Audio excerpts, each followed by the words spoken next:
Did you know that birdwatching is the second most popular hobby in America? Second only to gardening, this relaxing hobby helps people feel more connected to nature.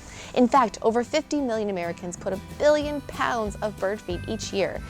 With fall already here and winter surely to follow, food becomes scarce and hard to find for many birds.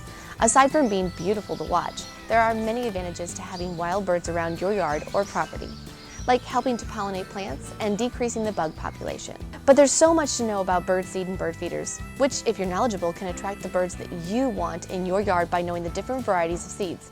If you think you know bird seed, well, buckle up because we're gonna cover a lot of ground. Let's get started. Sunflower is probably on the tip of your tongue for bird seed, right?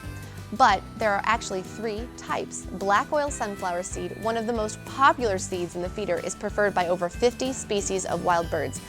Maybe that's why we see many backyard birds scratching to get to this one first over the rest. Because of its thin shell, the black oil is easy to eat and has a high oil content, making it high in nutritional value. Striped sunflower seed is what you may choose to chew on a beautiful fall day or at a ball game, and certain birds would definitely agree with your choice of treats. But striped sunflower seed is not going to be as popular as the black oil. They have a stronger and thicker shell, making it tougher to crack and open to get to that seed.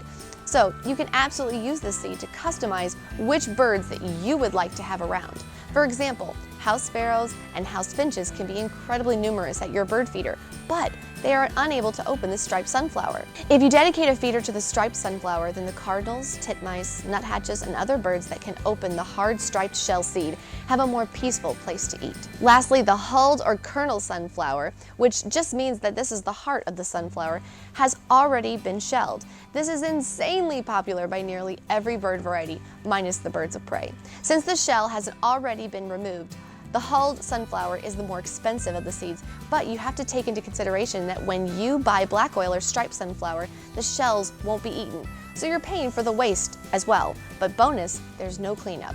Now that's what I'm talking about. Nitra seed is a favorite for small-billed birds like goldfinches, but also nuthatches, chickadees, doves, and downy woodpeckers. They're known to eat this small seed too. Commonly called thistle, is a tiny black seed that grows in Ethiopia or India. But this seed is not actually related to the thistle, so you don't have to worry about it developing into an annoying weed. And fun fact, before packaging, Nitra seed is sterilized by heat, so it can't ever grow. Safflower is considered among many to be the sought-after seed because pests don't really like it. Pests like squirrels, blackbirds, grackles, and starlings are some of the biggest pests at the feeder, and they rarely touch this seed. And don't forget suet, because a bird's diet changes over the course of the year. It requires sustenance that is high in a source of energy to help them through the cold months, and suet is another great way to achieve that. Suet replenishes their stores quickly, making your feeder the place to be.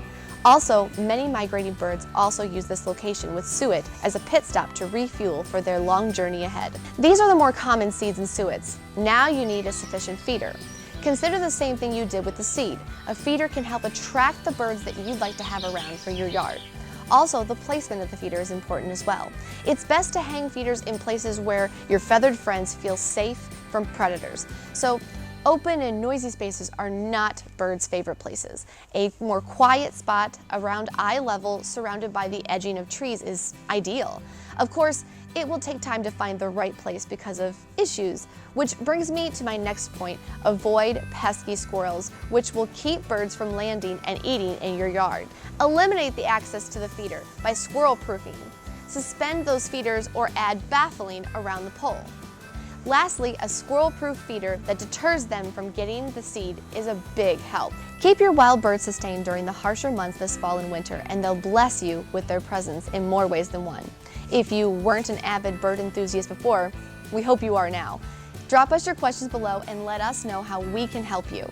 Visit Hillerman Nursery and Florist, our website, and our socials for more information on America's second favorite hobby. Thanks for watching. We'll see you next time.